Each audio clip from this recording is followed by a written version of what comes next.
તંત્ર એટલે શું? સમવાય તંત્ર એટલે શું? જે વ્યવસ્થામાં બંધારણ દ્વારા કેન્દ્ર અને રાજ્ય સરકારો વચ્ચે સત્તા અને કાર્યોની વહેંચણી કરવામાં આવી હોય તેને સમવાયતંત્ર અથવા સંઘીય વ્યવસ્થા કહે છે. સમવાયતંત્ર એટલે શું?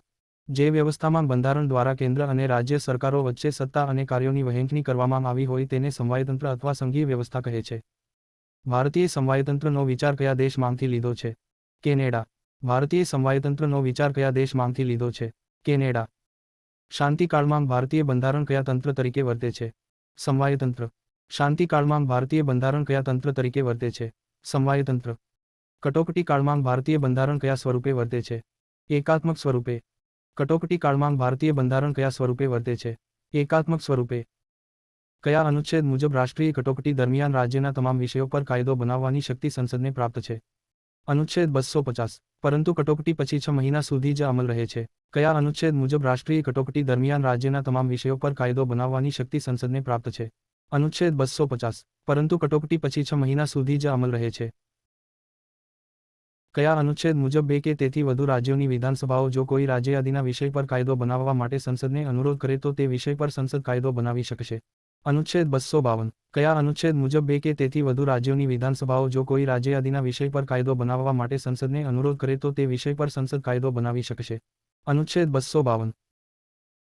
કયા અનુચ્છેદ મુજબ આંતરરાષ્ટ્રીય સંધિ, કબૂલાતનામા કે કરારનામા અથવા કોઈ આંતરરાષ્ટ્રીય સંમેલનના નિર્ણયના પાલન માટે જ્યાં ભારત એક પક્ષ તરીકે હોય તો તેના કોઈ ભાગ માટે સંસદ રાજ્યયાદીના વિષય પર કાયદો બનાવી શકે છે? અનુચ્છેદ 253. કયા અનુચ્છેદ મુજબ આંતરરાષ્ટ્રીય સંધિ, કબૂલાતનામા કે કરારનામા અથવા કોઈ આંતરરાષ્ટ્રીય સંમેલનના નિર્ણયના પાલન માટે જ્યાં ભારત એક પક્ષ તરીકે હોય તો તેના કોઈ ભાગ માટે સંસદ રાજ્યયાદીના વિષય પર કાયદો બનાવી શકે છે? અનુચ્છેદ 253. ભારતનું બંધારણ ન તો પૂર્ણ રૂપથી એકાત્મક છે ન તો પૂર્ણ રૂપથી સમવાયતંત્રી છે પરંતુ બંનેનું મિશ્રણ છે. આ વાક્ય કોનું છે? ડી. બસુ. ભારતનું બંધારણ ન તો પૂર્ણ રૂપથી એકાત્મક છે ન તો પૂર્ણ રૂપથી સમવાયતંત્રી છે પરંતુ બંનેનું મિશ્રણ છે. આ વાક્ય કોનું છે? ડી. બસુ. આ એક સંઘીય બંધારણ છે જેમાં કેન્દ્રમાં સંઘાત્મક સરકાર તથા ચારે તરફ રાજ્ય સરકાર છે જે બંધારણ દ્વારા નક્કી કરવામાં આવેલ ક્ષેત્રોમાં સર્વોચ્ચ સત્તાનો પ્રયોગ કરે છે. આ વાક્ય કોનું છે? બાબા સાહેબ આંબેડકર.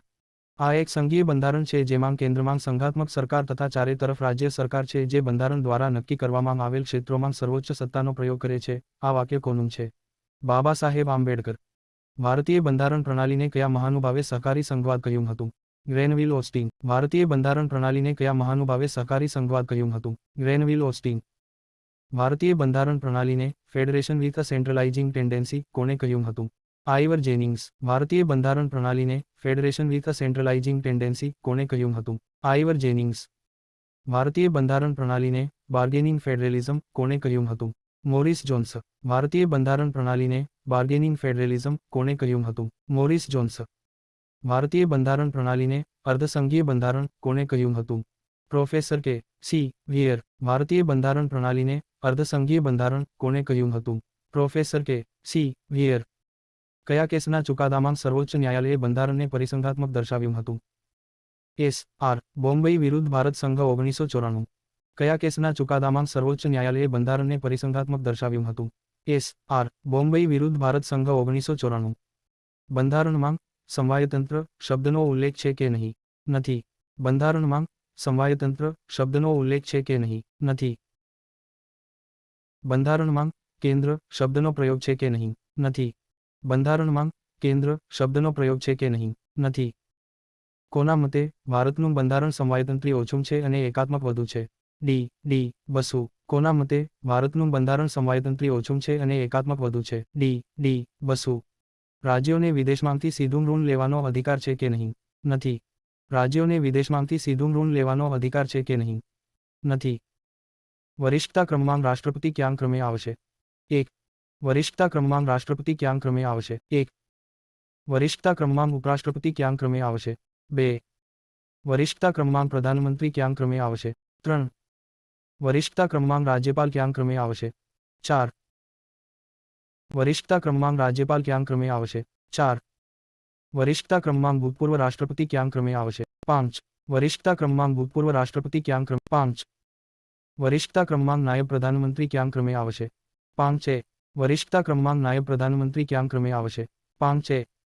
વરિષ્ઠતા ક્રમમાં ભારતના મુખ્ય ન્યાયાધીશ ક્યાં ક્રમે આવશે? 6. વરિષ્ઠતા ક્રમાંક ભારતના મુખ્ય ન્યાયાધીશ ક્યાં ક્રમે આવશે? 6. વરિષ્ઠતા ક્રમાંક લોકસભા અધ્યક્ષ ક્યાં ક્રમે આવશે? 6. વરિષ્ઠતા ક્રમાંક લોકસભા અધ્યક્ષ ક્યાં ક્રમે આવશે? 6. વરિષ્ઠતા ક્રમાંક કેબિનેટ મંત્રી ક્યાં ક્રમે આવશે? 7. વરિષ્ઠતા ક્રમાંક કેબિનેટ મંત્રી ક્યાં ક્રમે આવશે? 7. વરિષ્ઠતા ક્રમાંક મુખ્યમંત્રી ક્યાં ક્રમે આવશે? 7. વરિષ્ઠતા ક્રમાંક મુખ્યમંત્રી ક્યાં ક્રમે આવશે? 7. વરિષ્ઠતા ક્રમાંક નીતિ આયોગના ઉપાધ્યક્ષ ક્યાં ક્રમે આવશે? 7. વરિષ્ઠતા ક્રમાંક નીતિ આયોગના ઉપાધ્યક્ષ ક્યાં ક્રમે આવશે? 7. વરિષ્ઠતા ક્રમાંક ભૂતપૂર્વ પ્રધાનમંત્રી ક્યાં ક્રમે આવશે? 7. વરિષ્ઠતા ક્રમાંક ભૂતપૂર્વ પ્રધાનમંત્રી ક્યાં ક્રમે આવશે? 7. વરિષ્ઠતા ક્રમાંક વિપક્ષ નેતા ક્યાં ક્રમે આવશે? 7. વરિષ્ઠતા ક્રમાંક વિપક્ષ નેતા ક્યાં 7. વરિષ્ઠતા ક્રમાંક ભારતરત્નથી સન્માનિત વ્યક્તિ ક્યાં ક્રમે આવશે? 7. વરિષ્ઠતા ક્રમાંક ભારતરત્નથી સન્માનિત વ્યક્તિ ક્યાં ક્રમે આવશે? 7. વરિષ્ઠતા ક્રમાંક કોમનવેલ્થ દેશોના ઉચ્ચાયુક્ત ક્યાં ક્રમે આવશે? 8. વરિષ્ઠતા ક્રમાંક કોમનવેલ્થ દેશોના ઉચ્ચાયુક્ત ક્યાં ક્રમે આવશે? 8. વરિષ્ઠતા ક્રમાંક રાજ્ય બહાર રાજ્યપાલ અને મુખ્યમંત્રી ક્યાં ક્રમે આવશે? 8.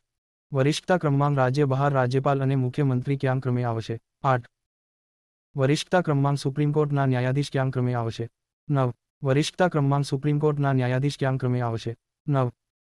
વરિષ્ઠતા ક્રમાંક ભારતના મુખ્ય ચૂંટણી કમિશનર ક્યાં ક્રમે આવશે? 9. વરિષ્ઠતા ક્રમાંક ભારતના મુખ્ય ચૂંટણી કમિશનર ક્યાં ક્રમે આવશે? 9. વરિષ્ઠતા ક્રમાંક ભારતના કે ક્યાં ક્રમે આવશે? 9. વરિષ્ઠતા ક્રમાંક ભારતના કે ક્યાં ક્રમે આવશે? 9. વરિષ્ઠતા ક્રમાંક રાજ્યસભાના ઉપસભાપતિ ક્યાં ક્રમે આવશે? 10. વરિષ્ઠતા ક્રમાંક રાજ્યસભાના ઉપસભાપતિ ક્યાં ક્રમે આવશે? 10. વરિષ્ઠતા ક્રમાંક નાયબ મુખ્યમંત્રી ક્યાં ક્રમે આવશે? 10. વરિષ્ઠતા ક્રમાંક નાયબ મુખ્યમંત્રી ક્યાં ક્રમે આવશે? 10. વરિષ્ઠતા ક્રમાંક લોકસભાના ઉપાધ્યક્ષ ક્યાં ક્રમે આવશે? 10. વરિષ્ઠતા ક્રમાંક લોકસભાના ઉપાધ્યક્ષ ક્યાં ક્રમે આવશે? 10. વરિષ્ઠતા ક્રમાંક નીતિ આયોગના સભ્યો ક્યાં ક્રમે આવશે? 10. વરિષ્ઠતા ક્રમાંક નીતિ આયોગના સભ્યો ક્યાં ક્રમે આવશે? 10. વરિષ્ઠતા ક્રમાંક કેન્દ્રના રાજ્યકક્ષાના મંત્રી ક્યાં ક્રમે આવશે? 10.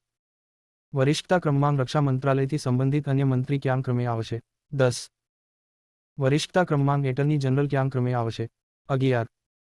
વરિષ્ઠતા ક્રમાંક કેબિનેટ સચિવ ક્યાં ક્રમે આવશે? 11. વરિષ્ઠતા ક્રમાંક ઉપરાજ્યપાલ ક્યાં ક્રમે આવશે? 11.